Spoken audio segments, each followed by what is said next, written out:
উচ্চ কোলেস্টেরল হৃদরোগ, স্ট্রোক ও হার্ট অ্যাটাকের অন্যতম ঝুঁকির কারণ।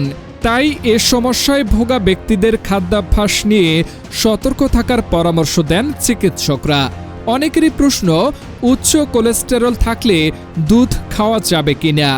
ভারতীয় সংবাদ মাধ্যম হিন্দুস্তান টাইমস এর এক প্রতিবেদনে বলা হয়েছে, দুধে protein, calcium, vitamin D, potassium ও ম্যাগনেসিয়ামের মতো গুরুত্বপূর্ণ পুষ্টি উপাদান রয়েছে।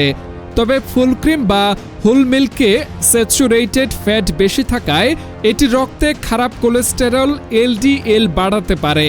তাই উচ্চ কোলেস্টেরলের রোগীদের ফুল ক্রিম দুধের পরিবর্তে স্কিমড বা ডাবল স্কিমড মিল্ক বেছে নেওয়ার পরামর্শ দেওয়া হয়েছে।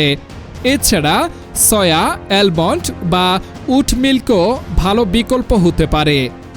বিশেষজ্ঞদের মতে, দুধ ভালোভাবে ফুটিয়ে ঠান্ডা করে উপরে জমা সর ফেলে দিলে ফ্যাটের পরিমাণ কমে যায়। পাশাপাশি দুধের সঙ্গে অতিরিক্ত চিনি, ফ্লেভারড সিরাপ বা চকোলেট পাউডার মেশানো এবং ফুল ক্রিম দুধ দিয়ে তৈরি মিষ্টি, পনির বা ছানা বেশি খাওয়া এড়িয়ে চলা উচিত। সঠিক ধরনের কম চর্বিযুক্ত দুধ পরিমিত পরিমাণে পান করলে শরীরের পুষ্টি বজায় থাকে এবং হৃদস্বাস্থ্যও সুরক্ষিত থাকে।